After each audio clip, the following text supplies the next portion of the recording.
Welcome to 50 Nifty, the place where women over 50 are empowered to live their best lives.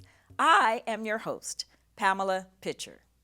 In the segments that we cover, we will be in one of 6 areas: health, wealth, relationships, passion, leisure, and of course, style. This is the space where your wisdom will be embraced. Thank you, Pam, for introducing our podcast and being our host. This first podcast is sponsored by the Black Infant Health Program. Why, you should ask, is 50 Nifty and More bringing this subject to our tribe, Black women 50 plus? Because we see you and know it takes a village to raise mentally and physically healthy children. We mothers and aunties pour into our daughters and our granddaughters, and we have always been involved and often responsible for the health of our babies, our children. And this is nothing new to us. We have not been celebrated because of it, but we have done it over the centuries. So today we're going to celebrate and inform you on this podcast for this relationship. Pam is interviewing attendees at the Black Infant Health Pavilion at the KJLH Health Fair regarding their family support and the village role that Black Infant Health Program plays in their lives. Well, first of all, Black Infant Health is here to encourage pregnant women who are in the childbirthing process, and they offer resources and they offer education not only to expectant mothers, but also the husbands. And so this is where it becomes important for mature women to understand what BIH is all about. They're all about healthy babies, healthy mothers, healthy fathers, and healthy families for Black people. And I think it's very important for us to rally around Black Infant Health to make sure that our babies come out in a place and space of love. And that's what mature women do. I love the Black Infant Health Program. They're very motivating. They provide me with a lot of resources. They feed me, and I just love it. I get together with other Black moms, and we just talk about our experiences being pregnant. And yes, I just love the program. Yes, I'm here to actually introduce myself to the people that's already ahead of me, especially with a doula and helping pregnant women in every areas and every spectrums of their life to have comfort and to have birthing good experience. That have been sex trafficked, pimped, or just pregnant even by the pimps, and it's just really drawn me in to create a village to help these women. And while doing so, I continue my research and reaching out to the community to put together a village, as I mentioned before, for the women that need the particular help. I'm very excited about Black Infant Health. First of all, I'm very excited about being here. Thank you so much for this opportunity.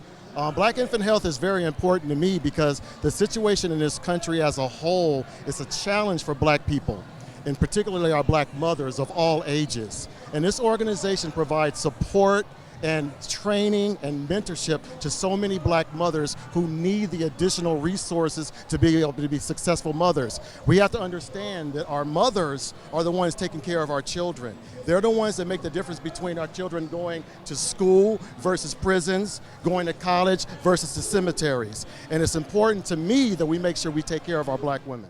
Thank you, Pam. Did you know that Black women are nearly 3 times as likely to die of pregnancy-related complications as white women? Information is powerful, nearly 3 times. This statistic and other data I'm going to share with you in the next video. I was well aware of all the challenges that come into motherhood being a Black woman. Preeclampsia, weight gain, and that was my fear. Having the insight from Black Infant Health made a difference in my life, truly. My case manager, she held my hand from prenatal all the way to postpartum. BIH is far more valuable than I can ever imagine. We all know how important nutrition is to the well-being of growing, healthy babies and bodies. There was a time that we knew exactly what was in our food and how it was prepared and where it came from, and we were healthier. Now, Pam is going to interview a very special person who will take the village back home to the dirt that nourishes. Esther, Good morning. good morning. Thank you so much for allowing us to be in your home today. When I arrived here, I saw your beautiful garden in the front with all the succulent plants, just so beautiful. And now we're here in your garden that is inclusive of vegetables and flowers and green plants and just such a beautiful, serene, loving space. Thank you. I'm glad you guys were able to come and see my garden. I wish it was a little bit more manicured, but But you know what? It's about our lives, right? Our lives are Yes. not always manicured. that's for sure. Our lives are not always perfect. And when you're talking about a garden like yours, there is work to do every day. That's right. And I see Every why day. you're such a patient person, because I don't have as much patience as you do. Well, I think it takes a lot of patience. I love gardening. I love my plants, and I love eating from my yard, as well as watching my beautiful flowers bloom. Oh, So that's the key. it's something that I've been doing pretty much all my life. Yes. When I grew up in Louisiana, we had a garden, and we would grow our food. We had a couple of chickens, and that was our eggs. Unlike what today we have, buying these expensive eggs. That is so beautiful. And that is what we need to recreate, don't you think? I think so too. It's a pleasure for me to show people how to grow vegetables, how to plant them, and quite a few of my neighbors have enjoyed my collard greens. Oh, hi again, Barbara here. Pam, our host, will be interviewing an expert in the area of Black infant health. She's a mother, she's a health professional, she's an RN, and more importantly, she's a pioneer of the movement towards creating programming for increased healthy birthing rates in Black women. 50 Nifty and more is proudly introducing you to Miriam White. On Today's segment, I have the privilege of interviewing an incredible woman. This woman's name is Miriam White. Marion has been a nurse for many, many, many years, and she has a vast experience in the area of Black infant health and African American health overall. So I am really excited to talk to Marion about some of the things that she's experienced in her background working with Black infant health and Black healthcare. So, my guest, Marion White. Hi, Marion.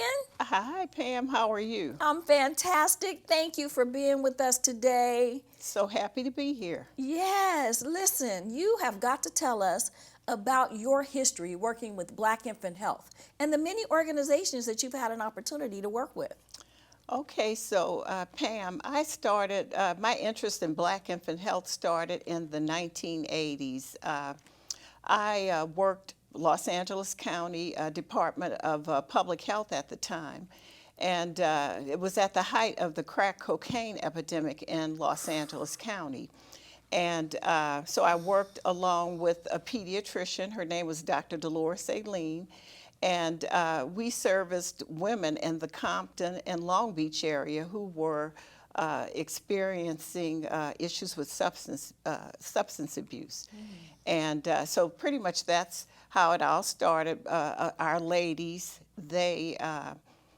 our clinic was held at Dollarhide Health Center in the city of Compton on Rosecrans and Oleander.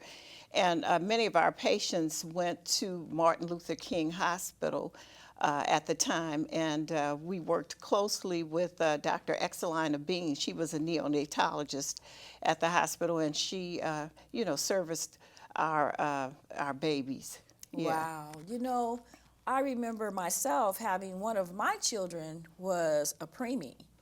And at that time, because of the drug epidemic, it was assumed that I must have been on drugs. And it was like, no, I have such a fright of drugs. And so it was so prevalent back during that time that unfortunately what I noticed was many African American women were automatically kind of thrown into this pocket of, if your pregnancy isn't 100% perfect, then you must have been doing something that you should not have been doing. And that's not always the case. No. Right? No, that's not always the case. And, you know, when we talk about pregnant women and black women in particular, you know, black women in the U.S., we have one of the highest maternal mortality rates in the world, actually. Women in Africa actually have better birth outcomes than black women here in the States. And it's attributed to a lot of issues, social stressors. You know, a lot of times when black women go to the hospital, you know, as you mentioned, you know, people just automatically assume the worst. Yes. And, you know, they think that you're, you know, drug seeking and what have you. And so, yeah, it's really an issue. You know, let's talk about some of those factors that really affect infant mortality. Because in the African American community, as you mentioned, the mortality rates are way higher than non-American blacks, as well as Hispanics, as well as whites. Our mortality rates are much higher. And I've heard so many different reasons as to why that's apparent and evident and actually the case. Tell me about some of the other factors. You mentioned stress. Yes, stress. Black women tend to have, you know, issues a lot of times with anxiety, depression. Yeah,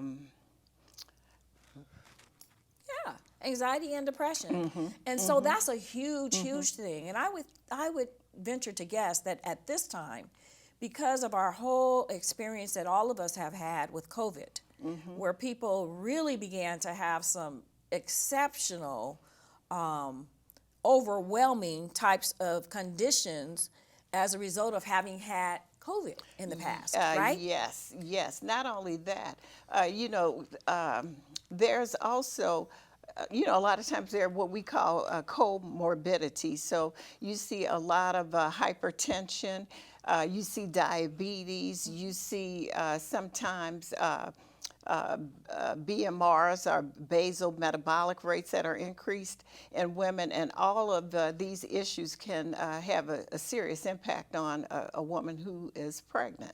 Now listen to this. Those are issues that can affect any woman who's pregnant. Doesn't matter their race. Yes. But how does it affect a woman over 50 who may become pregnant?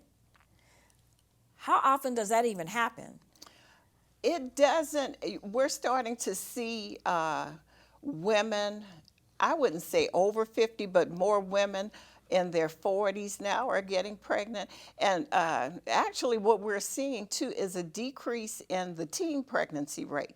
You know, at one point you know, there were a lot of teens that got pregnant, but you know, the numbers have decreased. So now women are electing to you know, have their children at a later stages in their lives. I think a lot of women, in particular black women, are going to school.